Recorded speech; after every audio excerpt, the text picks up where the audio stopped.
ಹೋಳಿ ಹಬ್ಬದ ದಿನವೇ ಹರಿಯಿತು ನೆತ್ತರು. ಬೆಂಗಳೂರಿನ ಹೊರವಲಯದಲ್ಲಿ ಈ ಘಟನೆ ನಡೆದಿದ್ದು, ಸ್ನೇಹಿತನ ತಂಗಿಯನ್ನ ಚುಡಾಯಿಸಿದ್ದಕ್ಕೆ ಕೊಲೆ ಮಾಡಿದ್ದಾರೆ ಅಂತ ಹೇಳಲಾಗ್ತಾ ಇದೆ. ಬಿಹಾರ ಮೂಲದ ಎರಡು ಗ್ಯಾಂಗ್ಗಳ ನಡುವೆ ಕಿರಿಕಾಗಿದ್ದು, ಅಟ್ಟಾಡಿಸಿಕೊಂಡು ಮೂವರನ್ನ ಹತ್ಯೆಗೈದಿದ್ದಾರೆ ಸ್ನೇಹಿತರು. ಹೋಳಿ ಹಬ್ಬದ ದಿನವೇ ಬೆಂಗಳೂರಿನ ಹೊರವಲಯದಲ್ಲಿ ಈ ಘಟನೆ ನಡೆದಿದ್ದು, ನಿರ್ಮಾಣ ಹಂತದ ಕಟ್ಟಡದಲ್ಲಿ ಮೂವರ ನೆತ್ತರು ಹರಿಸಿದ್ದಾರೆ. ಸ್ನೇಹಿತನ ತಂಗಿಯನ್ನ ಚುಡಾಯಿಸಿದ್ದಕ್ಕೆ ಇನ್ನು ಹತ್ಯೆ ಮಾಡಿದ್ದಾರೆ ಅಂತ ಕೂಡ ಹೇಳಲಾಗ್ತಾ ಇದೆ. ಬಿಹಾರ ಮೂಲದ ಎರಡು ಗ್ಯಾಂಗ್ಗಳ ನಡುವೆ ಕಿರಿಕಾಗಿದ್ದು, ಅಟ್ಟಾಡಿಸಿಕೊಂಡು ಮೂವರನ್ನ ಹತ್ಯೆಗೈದಿದ್ದಾರೆ ಸ್ನೇಹಿತರು. ಆರೋಪಿಯೊಬ್ಬನ ತಂಗಿ ಜೊತೆ ಮೃತ ವ್ಯಕ್ತಿ ಅಸಭ್ಯವಾಗಿ ಮಾತನಾಡಿದ್ದ. ಈ ಹಿನ್ನೆಲೆ ಸಿಟ್ಟಿಗೆದ್ದು ಡೆಡ್ಲಿ ಅಟ್ಯಾಕ್ ನಡೆಸಿದ್ದು, ಮೂವರು ಸ್ಥಳದಲ್ಲೇ ಸಾವನ್ನಪ್ಪಿದ್ದಾರೆ. ಕಂಠ ಪೂರ್ತಿ ಕುಡಿದು ಪರಸ್ಪರ ಹೊಡೆದಾಡಿಕೊಂಡಿದ್ದಾರೆ. ಡೀಟೇಲ್ಸ್ ಕೊಡ್ತಾರೆ ನಮ್ಮ ಪ್ರತಿನಿಧಿ ಅಂಬರೀಶ್. ಅಂಬರೀಶ್, ಏನು ತಂಗಿಯನ್ನ ಚುಡಾಯಿಸಿದ್ರು ಅನ್ನೋ ಕಾರಣಕ್ಕೆ ಹತ್ಯೆ ಮಾಡಿದ್ದಾರೆ ಅಂತ ಹೇಳಲಾಗ್ತಾ ಇದೆ.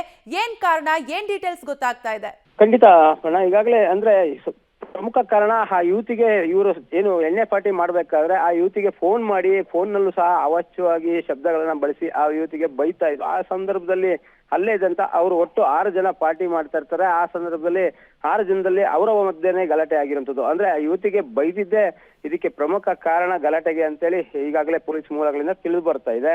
ಆ ವಿಚಾರವಾಗಿನೇ ಅಲ್ಲಿ ಗಲಾಟೆ ಆದ ತಕ್ಷಣ ಅಲ್ಲಿ ಇದ್ದಂತಹ ಏನು ಮುಖ್ಯವಾಗಿ ಅಲ್ಲಿ ಗಲಾಟೆ ಆಗ್ತದೆ, ಕೈ ಮಿಲಾಯಿಸ್ತಾರೆ. ಜೊತೆಗೆ ಅಲ್ಲೇ ಸಿಕ್ಕ ದೊಣ್ಣೆ ಮತ್ತು ರಾಡ್ಗಳಿಂದ ಹಲ್ಲೆ ಮಾಡಿರುವಂತದ್ದು. ಅಂದ್ರೆ ನಿರ್ಮಾಣ ಹಂತದ ಕಟ್ಟಡದಲ್ಲಿ ಸಾಕಷ್ಟು ಸಾಮಗ್ರಿಗಳಿರ್ತವೆ. ಹಾಗಾಗಿ ರಾಡು ಮತ್ತು ದೊಣ್ಣೆಗಳನ್ನ ಎತ್ಕೊಂಡು ಹೊಡೆದಿರುವಂತದ್ದು. ಅದರಲ್ಲಿ ಇಬ್ಬರು ಒಂದು ಕೊಠಡಿಯಲ್ಲಿ ಬಿದ್ದಿದ್ರೆ ಮತ್ತೊಬ್ಬ ಇನ್ನೊಂದು ಪ್ಯಾಸೇಜ್ ನಲ್ಲಿ ಸಾವನ್ನಪ್ಪಿರುವಂತದ್ದು. ಅಂದ್ರೆ ಸಂಪೂರ್ಣವಾಗಿ ಈ ಘಟನೆ ಬಗ್ಗೆ ಈಗಾಗಲೇ ಪೊಲೀಸರು ತನಿಖೆಯನ್ನ ಮುಂದುವರಿಸಿರೋ ಹಿನ್ನೆಲೆ ಒಂದ್ ಕಡೆಗೆ ಗೊತ್ತಾಗ್ತಿರುವಂತದ್ದು, ಆ ಯುವತಿಗೆ ಫೋನ್ ಮುಖಾಂತರ ನೇರವಾಗಿ ಮಾತಾಡಿದಾಗ್ಲೇ ಈ ಒಂದು ಘಟನೆ ಈ ಗಲಾಟೆಗೆ ಕಾರಣ ಆಗಿರುವಂತದ್ದು. ಹಾಗಾಗಿ ಈಗ ಆ ಯುವತಿಗೆ ಯಾವ ವಿಚಾರಕ್ಕೆ ಫೋನ್ ಮಾಡಿದ್ರು ಮತ್ತು ಇವರೆಲ್ಲ ಒಂದೇ ಊರ್ನವರು ಅಂತೇಳಿ ಬಿಹಾರದ ಮೂಲದವರು ಮತ್ತು ಇಲ್ಲಿ ಕೂಲಿಗಾಗಿ ಹೊಟ್ಟೆಪಾಡಿಗಾಗಿ ಇಲ್ಲಿ ಜೀವನಕ್ಕೆ ಕೆಲಸಕ್ಕೆ ಬಂದಿದ್ದವರು. ಹಾಗಾಗಿ ಅವರ ಮಧ್ಯೆ ಈ ಗಲಾಟೆ ಆಗಿದೆ ಅನ್ನೋದನ್ನ ಪೊಲೀಸರಿಗೆ ಪ್ರಾಥಮಿಕ ತನಿಖೆಯಲ್ಲಿ ಗೊತ್ತಾಗಿರುವಂತದ್ದು. ಇನ್ನಷ್ಟು ತನಿಖೆಗೆ ಒಳಪಡಿಸಿದ. ಜೊತೆಗೆ ಸರ್ಜಾಪುರ ಪೊಲೀಸರು ಆ ಗಲಾಟೆಯಲ್ಲಿ ಒಬ್ಬನಿಗೆ ಗಂಭೀರವಾಗಿತ್ತು, ಅವರನ್ನ ವಶಕ್ಕೆ ಪಡೆದು ಈಗಾಗಲೇ ಚಿಕಿತ್ಸೆನ ಕೊಡಿಸ್ತಿದ್ದಾರೆ ಮತ್ತು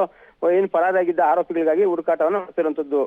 ನಿಜಕ್ಕೂ ಈ ಭೀಕರ ತ್ರಿಬಲ್ ಮರ್ಡರ್ ಬೆಚ್ಚಿ ಬೀಳಿಸುವಂತಿದೆ. ಬೆಂಗಳೂರಿನ ಹೊರವಲಯದ ಸರ್ಜಾಪುರದಲ್ಲಿ ಈ ಘಟನೆ ನಡೆದಿದ್ದು, ಪ್ರಾಥಮಿಕ ತನಿಖೆಯಲ್ಲಿ ಸ್ನೇಹಿತನ ತಂಗಿಯನ್ನ ಚುಡಾಯಿಸಿದ್ರು ಅನ್ನೋ ಒಂದೇ ಒಂದು ಕಾರಣಕ್ಕೆ ಅಲ್ಲೇ ಇದ್ದಂತಹ ದೊಣ್ಣೆಯಿಂದ ಹೊಡೆದಾಡಿಕೊಂಡು ಸ್ಥಳದಲ್ಲೇ ಮೂವರು ಸಾವನ್ನಪ್ಪಿದ್ದಾರೆ ಅಂತ ಹೇಳಲಾಗ್ತಾ ಇದೆ. ಒಟ್ಟಾರೆಯಾಗಿ ಈಗಾಗಲೇ ಸ್ಥಳಕ್ಕೆ ಎಸ್ಪಿ ಭೇಟಿ ನೀಡಿ ಪರಿಶೀಲನೆಯನ್ನು ಕೂಡ ನಡೆಸಿದ್ದು, ಓರ್ವನನ್ನು ಕೂಡ ಅರೆಸ್ಟ್ ಮಾಡಿದ್ದಾರೆ. ಮತ್ತೊಬ್ಬನಿಗೆ ಗಂಭೀರವಾದಂತಹ ಗಾಯವಾಗಿದ್ದು, ಆತನಿಗೆ ಚಿಕಿತ್ಸೆಯನ್ನು ಕೂಡ ಕೊಡಿಸಲಾಗ್ತಾ ಇದೆ.